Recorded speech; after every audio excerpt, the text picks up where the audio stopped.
Haleluya, puji Tuhan. Selamat sore untuk jemaat Tuhan yang terkasih. Hari ini kita bertemu kembali sekalipun dalam ibadah online ya. Tidak ada dalam rumah Tuhan, tetapi saya yakin sukacita kita melimpah untuk memuji memuliakan Tuhan. Mari kita berdoa.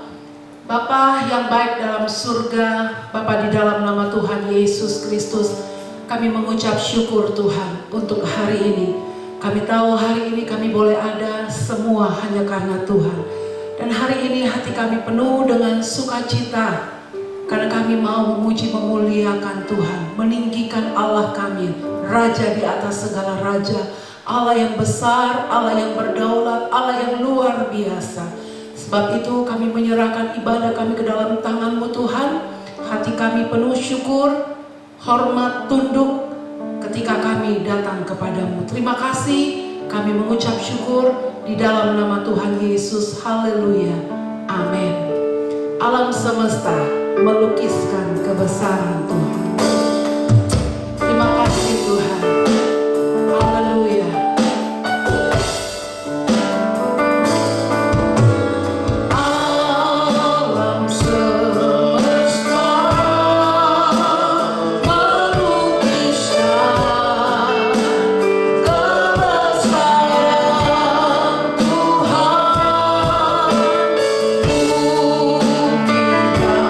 Surga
yang baik, ketika segala sesuatu tidak menentu, ketika dunia ini bergoncang, bahkan badai sekalipun datang Tuhan, kami hanya dapat berlari kepada Tuhan. Kami aman, kami tentram, kami damai ketika kami ada di dalam naungan sayap-Mu ya Tuhan. Itu sebabnya pada hari-hari ini kami sangat memerlukan Tuhan dalam hidup kami. Biarlah hadirat-Mu senantiasa bersama-sama dengan kami, menaungi kami ya Tuhan.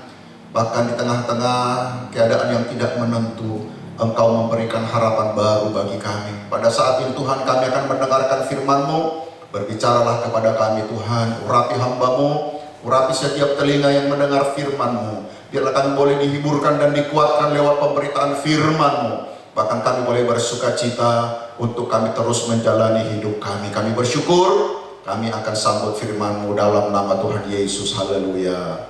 Amin. Puji Tuhan Bapak Ibu, mari kita akan melihat kebenaran firman Tuhan.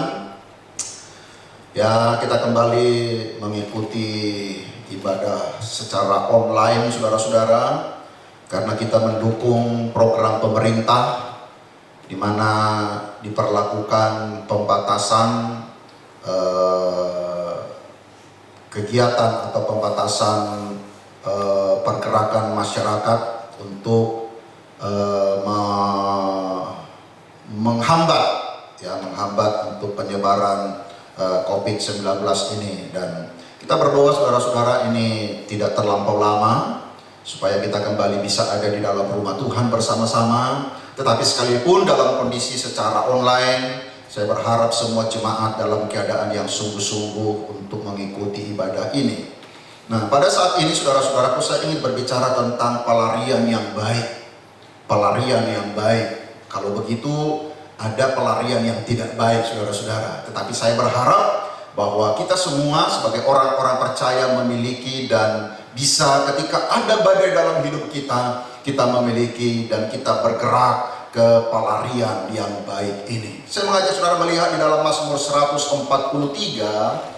Mazmur 143, kalau saudara perhatikan, saya dorong saudara untuk membaca ayat ini secara keseluruhan, mulai dari ayat pertama sampai ayat yang ke-12, tidak terlampau panjang. Tetapi pada saat ini yang kita baca hanya ada satu ayat saudara-saudara di dalam ayatnya yang ke-9. Mazmur 143 ayat yang ke-9, firman Tuhan berkata demikian, lepaskanlah aku daripada musuh-musuhku ya Tuhan, padamulah aku berteduh. Mungkin saudaraku akan bertanya, apa hubungannya dengan pelarian yang baik? Nah, yang menarik saudara-saudaraku, kalau kita baca di dalam terjemahan bahasa Inggris, kalau di dalam King James itu mempergunakan kalimat seperti ini, lepaskanlah aku ya Tuhan daripada seteruku, aku lari kepadamu untuk melindungiku. Haleluya. Kalau kita lihat saudara-saudaraku bahwa Mazmur ini adalah Mazmur Daud. Tentu Mazmur ini adalah menjadi sebuah pengalaman daripada Daud. Dan kalau saudaraku perhatikan di dalam Mazmur 143 ini, kita akan menemukan beberapa permohonan dan pernyataan sebenarnya. Di dalam ayat-ayat pertama kita akan melihat di situ permohonan atau pernyataan pengakuan akan dosa. Ya, walaupun sebenarnya di dalam ada beberapa penafsir berkata bahwa ini adalah Mazmur pengakuan dosa terakhir dari seri menurut para penafsir. Jadi adalah banyak hal Mazmur-Mazmur pengakuan dosa, misalnya di dalam pasal yang ke-6, pasal yang ke-32, pasal yang ke-38, pasal yang ke-51, pasal 102, 130. Maka yang terakhir mereka katakan adalah di dalam Mazmur pasal yang ke-143 ini. Walaupun sebenarnya hanya satu ayat yang berbicara tentang pengakuan daripada Daud tentang dosa-dosanya. Ya, di dalam ayatnya yang kedua, janganlah berperkara dengan hamba-Mu ini, sebab di antara yang hidup tidak seorang pun yang benar di hadapan-Mu. Jadi saudara-saudaraku, di dalam Mazmur ini ada pengakuan dosa. Dan ini mewakili semua manusia yang berdosa, saudara-saudara. Kita bersyukur kepada Tuhan karena Tuhan kita adalah Tuhan yang mengampuni setiap dosa-dosa kita. Dalam Roma pasal 3 ayat yang ke-20 dikatakan bahwa semua orang telah berdosa dan kehilangan kemuliaan Tuhan. Tetapi di dalam Mazmur ini juga, saudara-saudaraku, kalau kita perhatikan, ini tidak hanya berbicara tentang pengakuan dosa, tetapi juga ada permohonan untuk dilepaskan daripada musuh-musuh yang mengejar dia. Mazmur ini adalah sebuah doa permohonan agar ia dilepaskan daripada musuh-musuh yang mengejar dia, daripada musuh-musuh yang ingin membinasakan dia. Mazmur 143 ini kalau saudaraku bandingkan dengan Mazmur sebelumnya, di dalam Mazmur 142 ada sedikit kemiripan. Ada kata-kata yang sepertinya sama, saudaraku. Kalau saudaraku perhatikan di dalam ayat pertama, itu hampir sama di dalam Mazmur 143 ayat pertama, itu hampir sama dengan Mazmur 142 ayat 2. Ya, karena di dalam Mazmur pasal yang ke-42 ayat 2 dikatakan, dengan nyaring aku berseru-seru kepada Tuhan, dengan nyaring aku memohon kepada Tuhan. Dalam Mazmur 143 ayat pertama, ya Tuhan, dengarkanlah doaku, berilah telinga kepada permohonanku, jawablah aku dalam kesetiaan-Mu demi keadilan-Mu.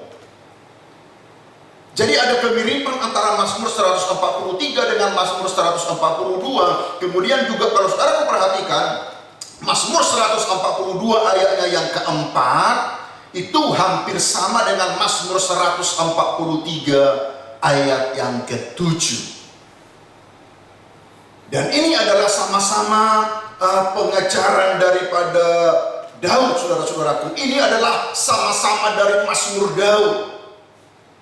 Tetapi yang saya ingin kita tunjukkan, untuk kita sama-sama belajar pada saat ini, saudara-saudara, di tengah-tengah permohonan yang begitu mendesak ini, dalam permohonan supaya Tuhan melepaskan dia, supaya Tuhan di dalam ayat 9 yang kita baca tadi, lepaskanlah aku daripada musuh-musuhku. Ya, di dalam bahasa Inggris dipakai kata, aku lari kepadamu untuk berlindung.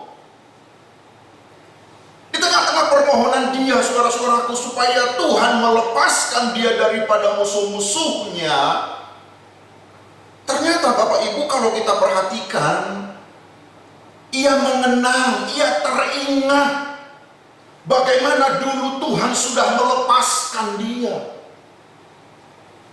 Kalau saudaraku perhatikan misalnya di dalam ayatnya yang kelima, di dalam ayat yang kelima dipakai kata, aku teringat kepada hari-hari dahulu kala, aku merenungkan segala pekerjaan-Mu, aku memikirkan perbuatan tangan-Mu. Jadi saudara-saudaraku, ayat yang ke-9 itu lahir, muncul doa untuk dilepaskan. Ayat yang ke-9 dia bicara dia lari kepada Tuhan, karena sebelumnya dia sudah punya pengalaman dengan Tuhan, bagaimana Tuhan melepaskan dia. Dia katakan, aku teringat kepada hari-hari dahulu, aku merenungkan segala pekerjaan-Mu. Ketika keadaan hari-hari ini begitu sulit, saudara-saudara, saya percaya kita akan tetap kuat. Karena kalau kita merenungkan bagaimana Tuhan sudah menolong kita pada hari-hari yang lalu, maka hari ini dan hari yang akan datang, Tuhan juga pasti menolong kita. Katakan amin. Nah, Bapak Ibu yang diberkati Tuhan, ya menarik sebenarnya kalau kita memperhatikan kehidupan daripada Daud. Ada banyak sekali dia berbicara di dalam Mazmurnya, pernyataan-pernyataan yang menerangkan bahwa bagaimana ia melarikan diri kepada Tuhan. Banyak kata-kata, banyak kalimat-kalimat di dalam Mazmur, dia selalu bicara bagaimana dia melarikan diri kepada Tuhan. Di tengah-tengah kesesakan, di tengah-tengah kepicikan, di tengah-tengah ancaman bahaya. Banyak sekali Daud bicara bahwa dia melarikan diri kepada Tuhan. Mazmur pasal 143 ini misalnya, saudara-saudaraku, kalau Bapak Ibu melihat di dalam Mazmur pasal yang ke-57, ya, coba kita lihat sedikit saudara-saudaraku, Mazmur 57. Mazmur 57 kalau sama sebagai sebuah pengalaman Daud. Judul perikopnya itu adalah diburu musuh tetapi ditolong Allah. Ya, ini miktam Daud. Dan itu adalah ketika ia lari daripada Saul di dalam gua.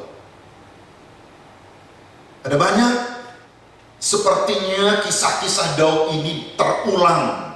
Mazmur pasal yang ke-57 ini adalah juga rekaman daripada pengalaman daripada Daud di dalam 1 Samuel pasal yang ke-24.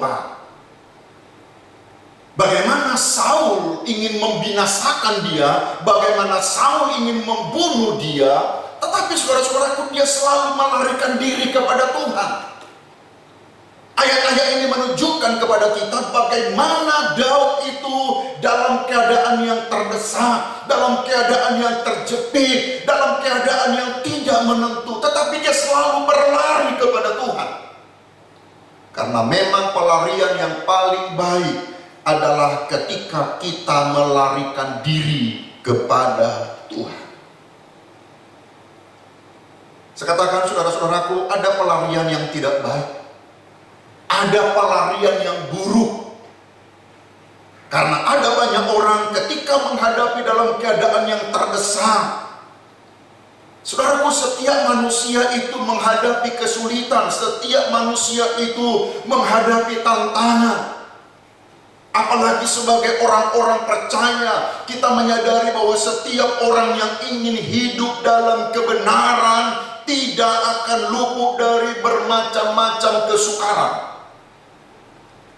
Iblis akan memakai orang-orang yang penuh dengan kebencian, orang-orang yang penuh dengan kedagingan, iri hati, untuk menghambat perjalanan kehidupan kita. Ketika saudaraku berusaha hidup benar di hadapan Tuhan, hidup menyenangkan Tuhan, iblis itu tidak akan pernah berhenti. Tetapi mari kita belajar, saudara-saudaraku, di tengah-tengah kesulitan ini, di tengah-tengah keadaan yang terjepit ini, Daud lari kepada Tuhan. Ada beberapa pernyataan Daud yang menunjukkan tentang keadaannya, saudara-saudara. Keadaan-keadaan yang dialami oleh Daud.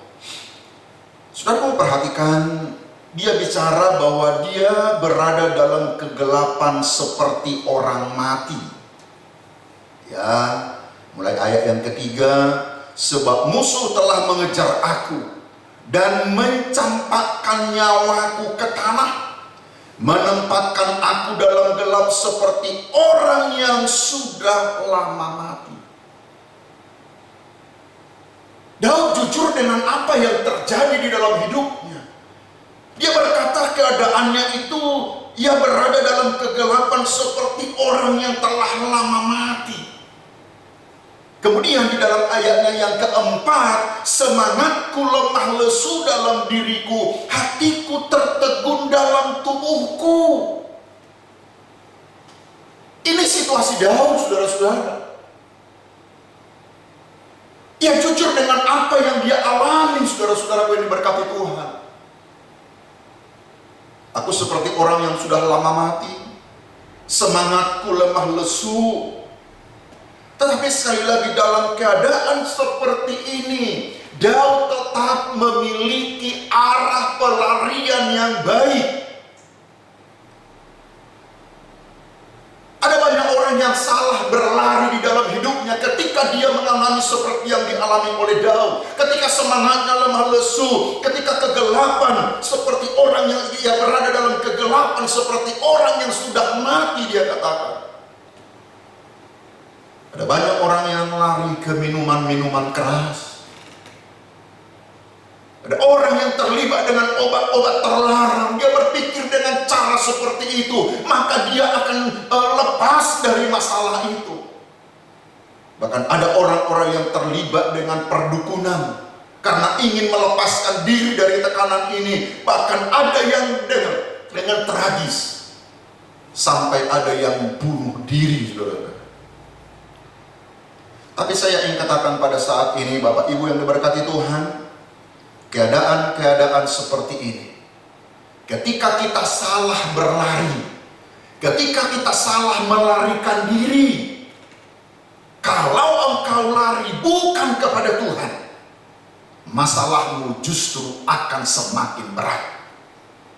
Justru engkau akan semakin terhilang. Justru masalahmu akan semakin membuat engkau hancur. Daud berkata dalam keadaan yang terdesak, semangatnya lemah lesu, ia berada dalam kegelapan seperti orang yang telah mati. Tetapi ayatnya yang ke-9 sekali lagi dia berkata, aku berlari kepadamu. Dia memiliki pelarian yang baik. Jemaat yang diberkati Tuhan, perhatikan, pelarian kita itu akan menentukan jalannya sejarah kehidupan kita selanjutnya. Sekali lagi, perhatikan, pelarian kita itu akan menentukan jalan sejarah kehidupan kita selanjutnya. Itu sebabnya jangan sampai salah arah pelarian kita. Dalam kesesakan kita melihat pendirian Daud dan sikapnya, dan kita perlu meneladani, kita belajar dari dia. Dalam keadaan yang terjepit, dalam keadaan yang letih lesu, dia katakan dia seperti dalam keadaan orang yang sudah lama mati, tetapi dia berlari kepada Tuhan. Menarik saudaraku, mengapa dia bisa tetap lari kepada Tuhan?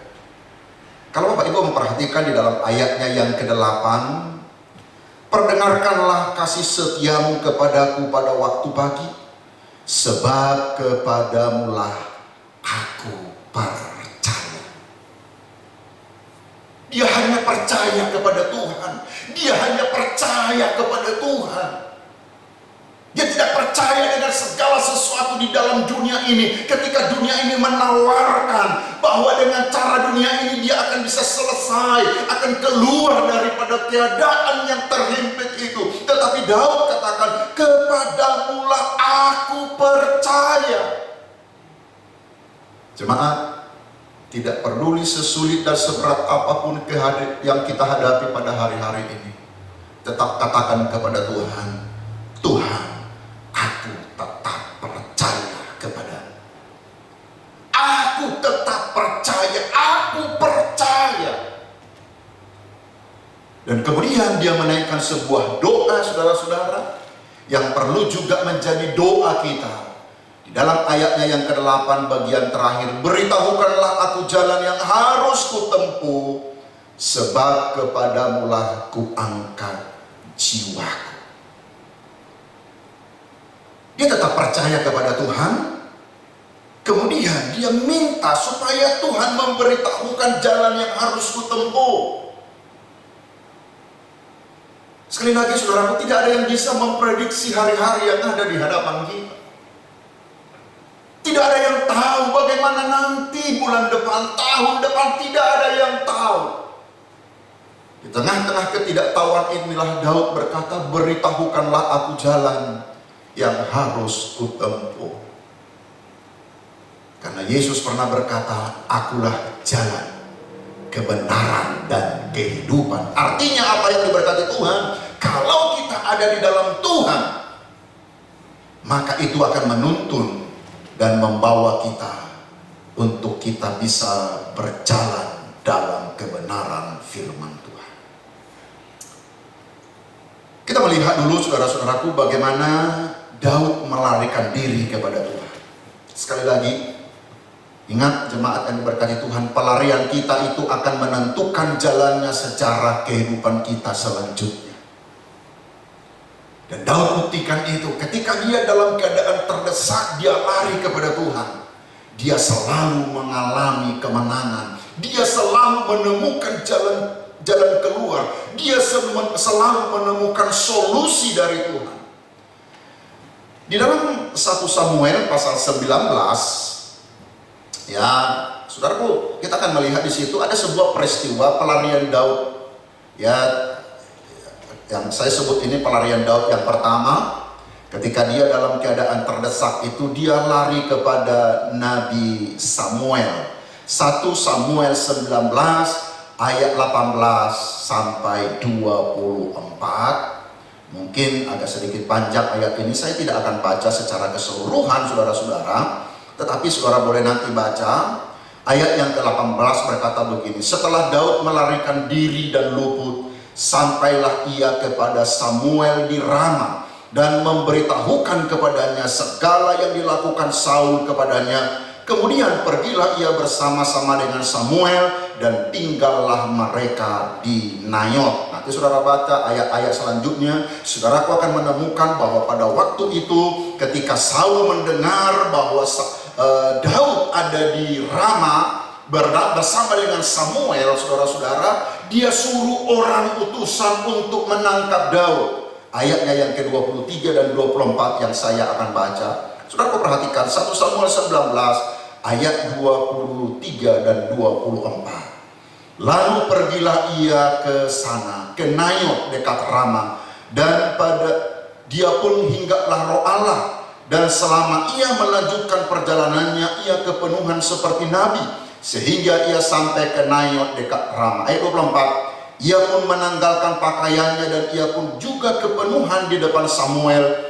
Ia rebah terhantar dengan telanjang sehari-harian dan semalam-malaman itu. Itulah sebabnya orang berkata, apakah juga Saul termasuk golongan nabi? Nanti kita baca ya bahwa Saul ingin menangkap Daud, tetapi Daud ini lari ke tempat daripada Samuel.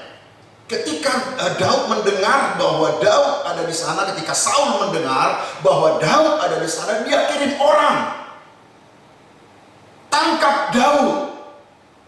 Apa yang terjadi saudara-saudara? Ternyata orang yang mau menangkap Daud ini tidak kembali-kembali, saudara. Tidak jadi menangkap Daud.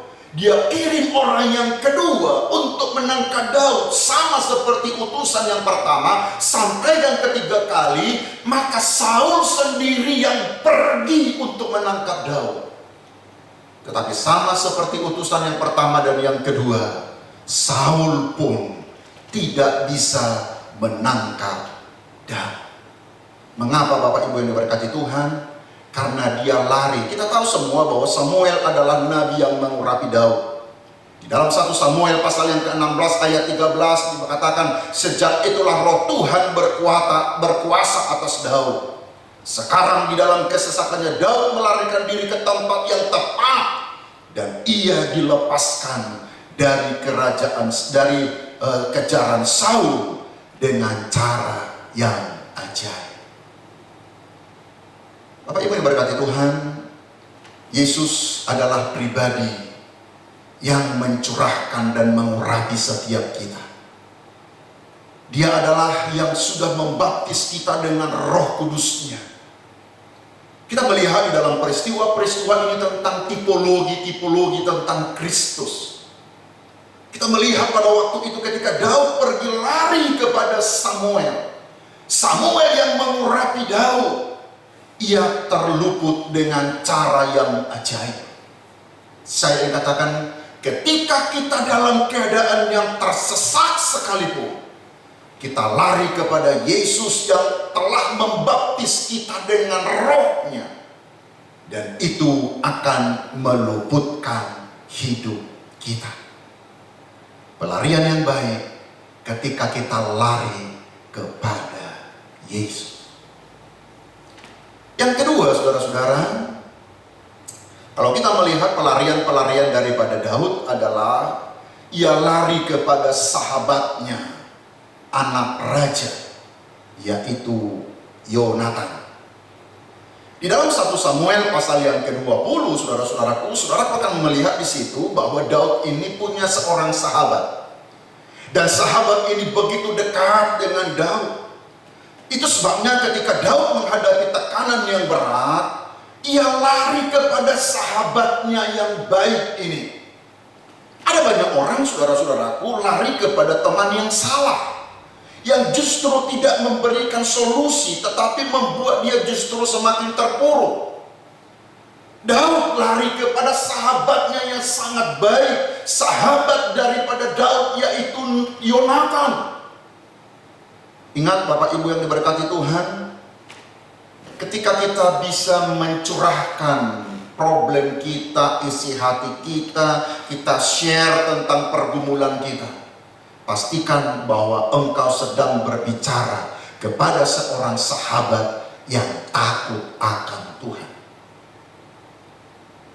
Ada banyak keluarga-keluarga ketika punya masalah, saudara-saudara, ia mencoba share, dia mencoba lari kepada sahabat-sahabatnya, tetapi justru sahabat-sahabatnya itu mencelakakan dia. Ada banyak keluarga-keluarga, ada banyak pasangan, saudara-saudara, justru dia selingkuh dengan pasangan tempat dia curhat. Kenapa? Karena dia dimanfaatkan. Dengarkan baik-baik Bapak Ibu yang diberkati Tuhan. Kalau engkau lari kepada seorang sahabat, pastikan bahwa sahabatmu itu takut akan Tuhan. Jangan sampai dia mengambil kesempatan daripadamu. Jangan justru semakin itu membuat engkau terpuruk dan hancur. Jangan sampai ada orang mengambil kesempatan dari kesulitanmu. Ketika engkau bersahabat, ketika engkau mencurahkan isi hatimu, pastikan sahabatmu itu seorang yang takut akan Tuhan. Nah, kalau kita perhatikan persahabatan Daud dengan Yonatan ini, saudara-saudara, coba kita lihat dulu di dalam 1 Samuel pasal 20. Ini sebuah persahabatan yang sangat luar biasa, saudara-saudara. Ya, Daud sadar betul bahwa hidupnya itu selangkah dari maut. Di dalam 1 Samuel pasal 20 ayatnya yang keempat, ya 1 Samuel pasal 20 ayat 3. Ayat 3 dulu, saudara-saudara, perhatikan dulu apa pernyataan daripada Daud. Ia sadar betul bahwa hidupnya itu berada dalam ancaman. 1 Samuel 20 ayat yang ketiga. Tetapi Daud menjawab, katanya, ayahmu tahu benar bahwa engkau suka kepadaku, sebab itu pikirnya tidak boleh Yonatan mengetahui hal ini, nanti ia bersusah hati. Namun demi Tuhan yang hidup dan demi hidupmu. Perhatikan dulu apa kata Daud.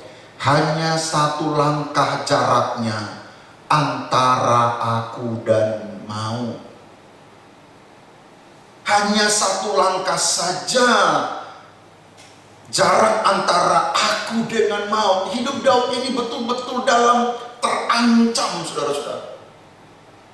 Hanya selangkah aku dengan maut. Betul-betul di ujung tanduk kehidupan daripada Daud. Tetapi Bapak Ibu coba perhatikan dulu apa yang dikatakan oleh seorang sahabat ini. Sahabat yang baik ini berkata kepada Daud.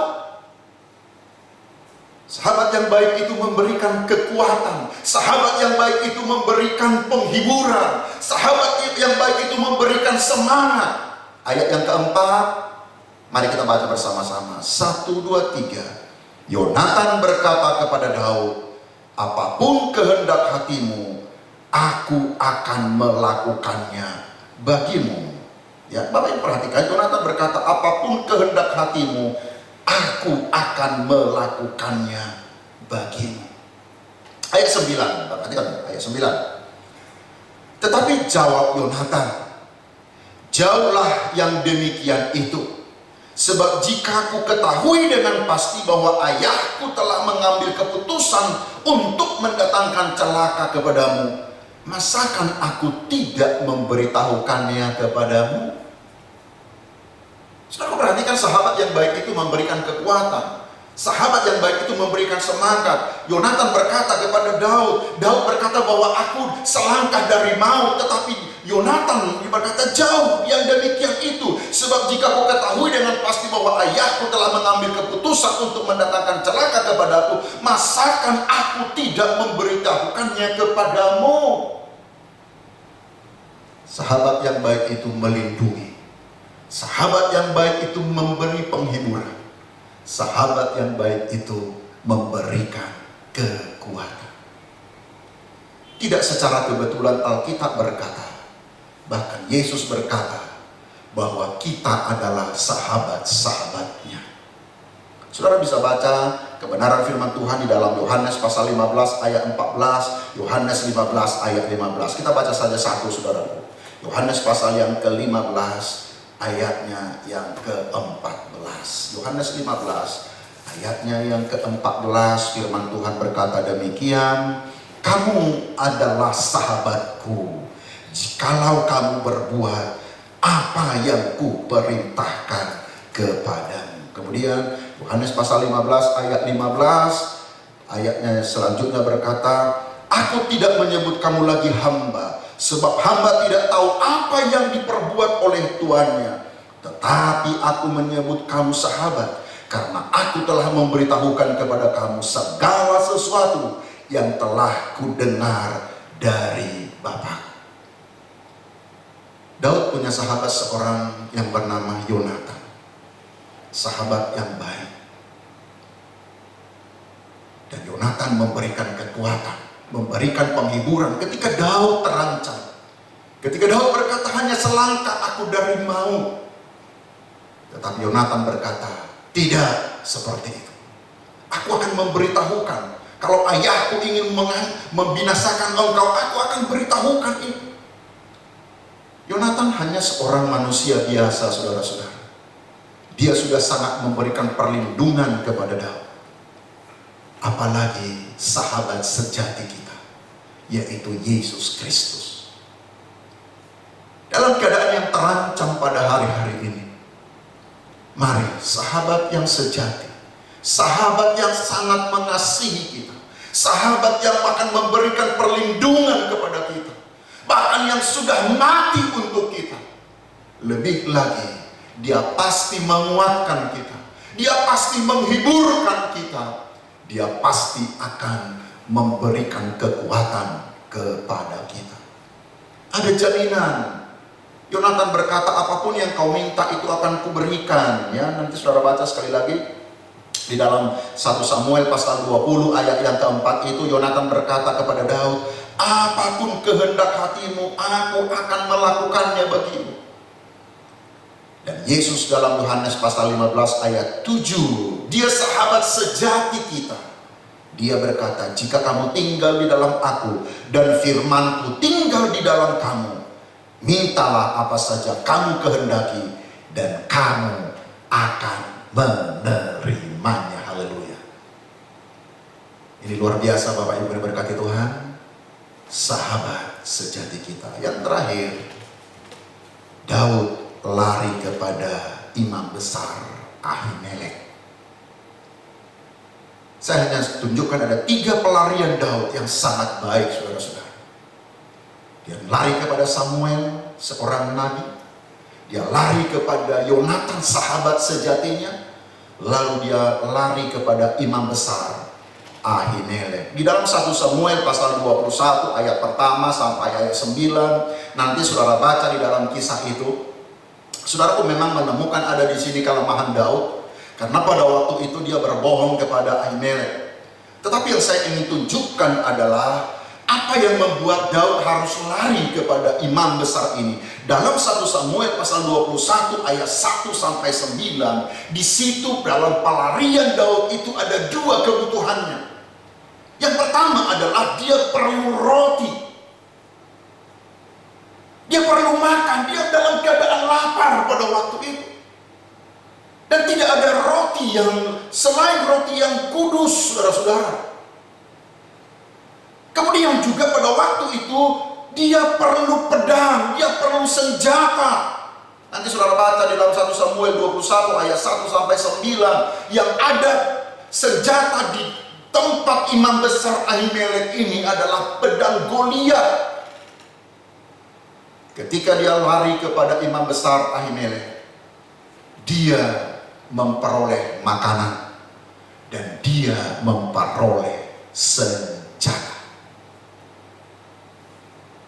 Kitab Ibrani berkata bahwa Yesus adalah sebagai imam besar kita. Sebagai ayat yang terakhir, Ibrani pasal yang keempat ayat 14 sampai 16. Bapak Ibu yang berkati Tuhan, sekali lagi ketika engkau terjepit, terdesak hari-hari ini, mari kita lari kepada imam besar kita, yaitu Yesus Kristus. Kalau Daud lari kepada imam besar Ahimelek, dia memperoleh roti untuk dia makan. Dia memperoleh senjata pedang Goliat. Ibrani pasal yang keempat ayat 14 sampai 16. Yesus sebagai imam besar. Karena kita sekarang mempunyai imam besar agung yang telah melintasi semua langit, yaitu Yesus anak Allah. Baiklah kita teguh berpegang pada pengakuan iman kita. Sebab imam besar yang kita punya, perhatikan ayat ini, bukanlah imam besar yang tidak dapat turut merasakan kelemahan-kelemahan kita. Sebaliknya sama dengan kita, ia telah dicobai hanya tidak berbuat dosa. Sebab itu marilah kita dengan penuh keberanian menghampiri tahta kasih karunia, supaya kita menerima rahmat dan menemukan kasih karunia untuk mendapat pertolongan kita pada waktunya. Dia adalah imam besar kita yang turut merasakan penderitaan kita. Ketika Daud lari kepada Ahimelek, dia terima roti, dia terima pedang. Tetapi imam besar kita yang turut merasakan penderitaan kita, dia memberikan kekuatan, dia memberikan semangat, dia memberikan segala-galanya. Miliki pelarian yang baik, lari kepada Yesus. Mari tutup Alkitab saudara. Kita akan menyembah Tuhan dengan sebuah pujian. Hanya kepadanya ku kan berlari. Haleluya.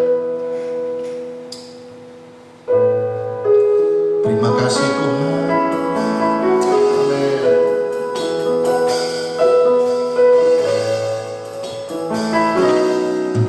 Hanya kepadanya ku kan berlari di saat ku bimbang dalam hidupku. Ya aku percaya dalam hadiratnya ada kekuatan yang baru. Walaupun melangkah dalam tekanan, badai pencobaan datang menghadap, yang aku percaya dalam hadiratnya ada kekuatan yang baru. Ku kan terbang tinggi bagai raja wali di atas segala persoalan hidupku. Yang aku percaya saat ku bersamanya, tiada yang mustahil bagi Dia. Bapak Ibu yang berkati Tuhan, walaupun dalam keadaan yang sangat terjepit, Daud katakan, aku seperti orang yang sudah lama mati. Semangatku letih lesu dalam diriku. Tetapi dia tetap punya pelarian yang baik. Dia tetap berlari kepada Tuhan. Dia berkata, aku lari kepadamu untuk berlindung. Bapak Ibu yang diberkati Tuhan, mungkin pengalaman Daud pada hari-hari ini adalah sebuah pengalaman kita.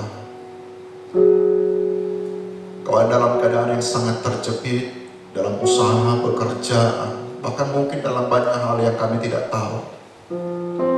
Tapi saya ingin katakan kepada jemaat pada saat ini, jangan salah melarikan diri. Larilah kepada Tuhan. Berlarilah kepada Kristus Yesus. Larilah kepada Yesus. Dia adalah sahabat kita yang sangat mengerti kita. Dia akan memberikan kekuatan. Sahabat sejati itu memberikan penghiburan. Sahabat sejati itu memberikan damai. Dia memberikan kekuatan. Akan memampukan kita untuk kita terus melangkah. Sekali lagi, jangan pernah salah melarikan diri. Jangan pernah berpikir bahwa di luar Tuhan engkau akan bisa mengalami ketenangan. Jangan kau pernah berpikir bahwa di luar Tuhan engkau akan bisa menemukan solusi untuk masalahmu. Tidak, saudara-saudara. Yang ada adalah kehancuran demi kehancuran. Tapi ketika engkau lari kepada Tuhan, engkau akan mengalami damai sejahtera. Mari kita kembali angkat pujian ini. Kalau saudara tahu pujiannya sambil tutup matamu, katakan bersama dengan Tuhan, hanya kepadamu Tuhan.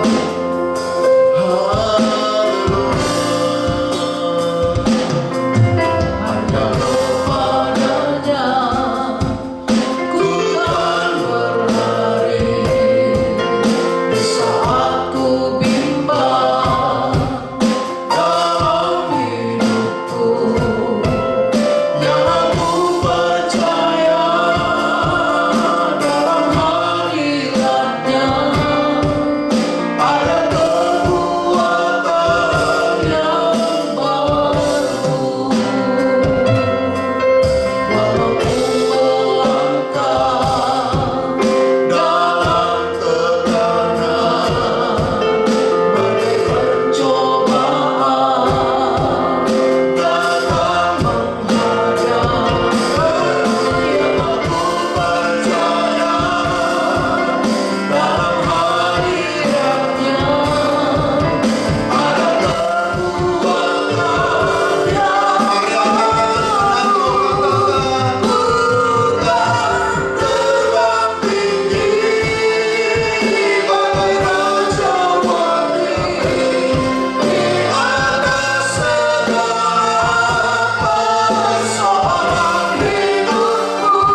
Ada banyak hal yang terjadi dalam hidup kami ya Tuhan,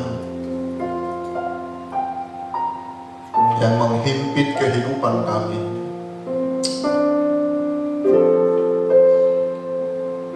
Masalah pergumulan hidup dalam usaha pekerjaan, bahkan di dalam kami mengiring Tuhan untuk kami setia kepadamu ya Tuhan. Tetapi hamba-Mu berdoa, biarlah kami boleh seperti Daud di tengah-tengah keadaan yang sangat terjepit pun, kami hanya lari kepada Tuhan. Kami hanya lari kepadamu yang memberikan kekuatan, yang akan memperlengkapi kami dengan semua kekuatan-Mu, memperlengkapi kami dengan kelengkapan senjata Allah.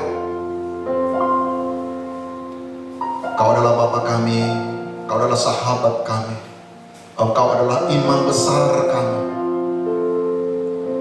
Abang berdoa Tuhan, setiap jemaat-Mu boleh tengah-tengah kesulitan yang mereka hadapi, tetapi mereka belajar untuk selalu hanya melarikan diri kepada Tuhan, sumber segala-galanya. Ketika kami mencari Tuhan, berlari kepadamu, maka kami akan memperoleh hidup, memperoleh kekuatan, memperoleh kemenangan. Sekali lagi Tuhan, tidak ada di antara kami yang lemah, tidak ada di antara kami yang akan kecewa, tidak ada di antara kami yang meninggalkan kasih mula-mula itu kepada Tuhan. Tapi kami tetap setia dan sungguh-sungguh kepadamu. Berkati setiap umat-umat-Mu yang lemah Engkau kuatkan, yang sakit disembuhkan, dalam peperangan mengalami kemenangan. Bahkan dalam setiap aktivitas kami sepanjang minggu ini Tuhan memberkati kami. Ketika kami bekerja, tengah-tengah ada banyak hal kegiatan kami yang harus terbatas kami lakukan dari rumah. Tetapi biarlah Tuhan kami boleh bersuka cita di dalam Tuhan. Terus memberkati setiap umat-umat-Mu. Bahkan bangsa dan negara kami Tuhan. Kami boleh keluar dari pandemi ini. Kota kami Tuhan tetap dalam perlindungan Tuhan. Semua jemaat-Mu ada di dalam perlindungan-Mu. Tidak ada satu pribadi yang tidak diberkati, tetapi kami semua diberkati Tuhan. Bahkan pelayanan pekerjaan Tuhan di tempat ini. Sekali lagi Tuhan, berkati kami dengan semua anugerah yang terbaik. Segala puji hormat bagi nama-Mu. Sebentar kami akan akhiri persekutuan kami. Biarlah berkat-Mu boleh kami bawa di tengah-tengah setiap hidup kami. Kami bersyukur, kami akhiri persekutuan kami. Mari Bapak Ibu kita terima berkat Tuhan. Dan sekarang saudaraku, terimalah berkat daripada Allah Bapa, kasih sayang daripada Tuhan kita Yesus Kristus, persekutuan Allah Roh Kudus tinggal menyertai kita dari saat ini sampai selama-lamanya. Dalam nama Tuhan Yesus yang diberkati Tuhan, sama-sama katakan amin, amin, amin. Puji Tuhan, Tuhan Yesus memberkati.